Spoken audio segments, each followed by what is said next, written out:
misses, but the downside doesn't actually matter that much because Comet is naturally frail already, and it's holding the Focus Sash item, which means it can always tank one attack. And let's be honest, it's probably not surviving two, even without the close combat drop. In other words, you're only supposed to be able to use this move once without switching out. However, if you Terrascalize to electric, you can't lose your electric typing, meaning you can spam double shock until Pommet. And while I did have Revival Blessing at first, I realized that on this team, it actually isn't as useful as I thought.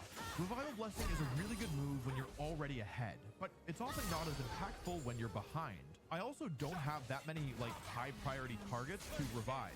If either Toadscroll or Weezing is fainted, reviving them to half HP actually doesn't help that much. Really useful against the Trick Room teams that have been giving me some trouble. Normally Fake Out is not effective against teams that really focus around Trick Room because they almost always have the Pokemon Indeedee whose ability Psychic Surge, such as Psychic Drain, which stops Paragrass, or the Safety Goggles item, making it immune to Spore. And it can use the incredibly powerful move Quiver Dance to make itself faster, stronger, and tankier on the special side. After a Quiver Dance, Weezing can't do much damage to it, even with the choice back up before other Pokemon move, but on this team it's actually okay to have it be on a slower and tankier Pokemon because a lot of my Pokemon are naturally faster anyway, and so it isn't as big a deal to not get the advantage right away because you really want it for subsequent turns a lot of the time rather than the initial burst. Corviknight's ability Mirror Armor reflects all stat drops back at the format in Tailwind, putting the remaining points I have left into its attack stats. While it isn't the strongest Pokemon on its own, it is capable of outputting good, consistent damage if you ignore it for too long,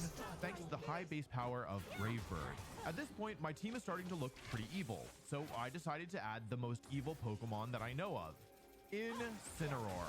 Incineroar is the best Pokemon of all time, and the ability shield, and not all of my Pokemon feel equally valuable. The clear weakest link is Hydreigon. I almost never bring it. I'm having trouble versus fast fire types like Volcarona and Blaze Tauros, as well as Glamora and Boldengo. So I want a Pokemon faster than all of those Pokemon that can the most consistent dragon type move, and it hits really hard with Life Orb. And Protect helps keep Garchomp safe and gives me another tool to stall out my opponent's speed control move. Garchomp improves the team in a massive way, especially because I'm actually just Pokemon this year, so why is it on the team? It's gone, and I'm going to replace it with another fire-type starter Pokemon, Hisuian Typhlosion from Legends Arceus. With a Choice Scarf, it gives me a Pokemon that can outspeed nearly anything else or take away the speed advantage to let a partner hit Typhlosion before it can move. But with Weezing around, Typhlosion doesn't have to worry about either of those things. It also helps that both Typhlosion's abilities are more or less worthless. Frisk shows the items of the opponent's Pokemon, but in official tournaments, we're told what the items are before the battle, and Typhlosion's other ability, Blaze, only activates when Typhlosion is at low HP. And given how frail Typhlosion is and how weak low HP Eruption is, this ability is mostly worthless. Heat Wave allows Typhlosion to have a fire move that hits both opponents and still works at low HP, and types that it would use. And also, it's not really like there's many other moves that I want instead on Typhlosion. Typhlosion's other options include Overheat or Flamethrower or Blast Burn, and yeah, they do have some uses. Water, which then means Toadscroll can spore them. Fun fact about the specific Typhlosion that I brought to the tournament, my girlfriend's first Pokemon game ever was actually Legends Arceus, and she chose Cyndaquil as her starter. So huge shout out to Dwobblefett, by the way. He is the #1 Pokemon mechanics expert that I know, and whenever there's something really niche and specific, he's the person who I bother and say, hey, how does this work? For this game specifically, he taught me tournament starts, which is that I want to win round #1. But first, I ask myself a question. Do I really want to release this team into the world? With the right play, it can completely shut out opponents from even getting to play the game. And once the tournament is over, round 1. My first opponent is using a team that I've seen before. It's a kind of bulky offense team that uses Clefable and Rillaboom to support Volcarona, Kingambit, and Sneasler, all of whom have set lead, unless they open with Clefable. Clefable has both Safety Goggles and Follow Me, meaning they can redirect my Spore, which is really bad for Toadscroll. They can also lead with Paragrass Volcarona or Rillaboom to get around Spore, or any combination of those three. The thing about all these anti-Toadscroll Pokemon, though, is that they are terribly weak to type Earth Power and Sludge Bomb, but it narrowly survives, as Rillaboom U-turn brings in Kingambit. I spore the Kingambit and finish off Sneasler with Weezing, as both their Pokemon sleep, and my opponent sends out Sucker Punch to KO Toadscroll, but Weezing finishes off Primarina, and I send in my full HP Comet. I KO the Rillaboom and finally take out the Kingambit, winning me the game without even needing to use my life. As I sit down and look at my opponent's team, huh? It's the exact same. Okay, the Clefable is Terra Steel instead of Terra Water, and the Volcarona is Terra Dragon instead of Terra Grass. But the Pokemon and the items are all Claw and Eruption, KOs Rillaboom, and does a good chunk of Sneasler's health. I switch Typhlosion to Pommet, and they try and get the KO with Dire Claw, but instead, Sneasler goes down to Dragon Claw as Volcarona sets up a Quiver Dance.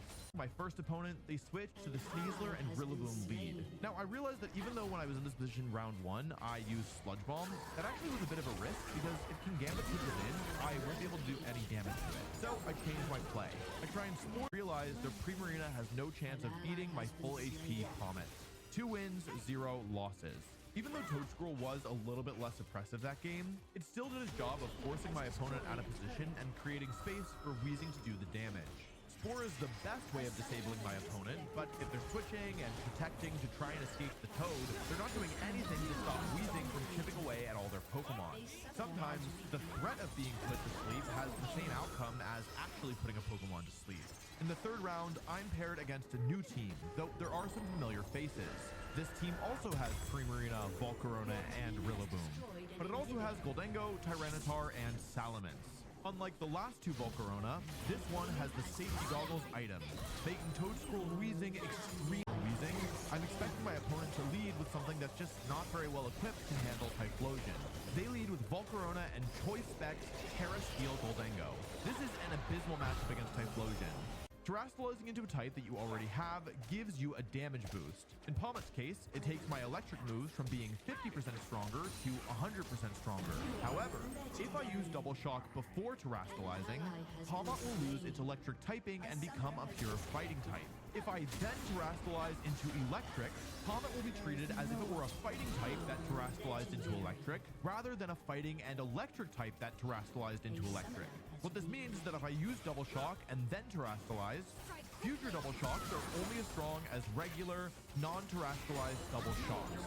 But if I Terastallize before attacking, I get the 100% damage increase on all future Double Shocks. Anyway, this play works. My opponent protects Volcarona and switches Goldengo into Tyranitar, who promptly loses 85% of its health. And this is especially bad because losing this much health on their tanky Pokemon now really leaves my opponent without defensive options. At 8, and KO both my Pokemon with Terra Steel Make It Rain. So instead, I decide to play it slow, switching Pommet to Corviknight and protecting with Scarchomp. And they go for Protect and Make It Rain. This not only lowers Goldengo's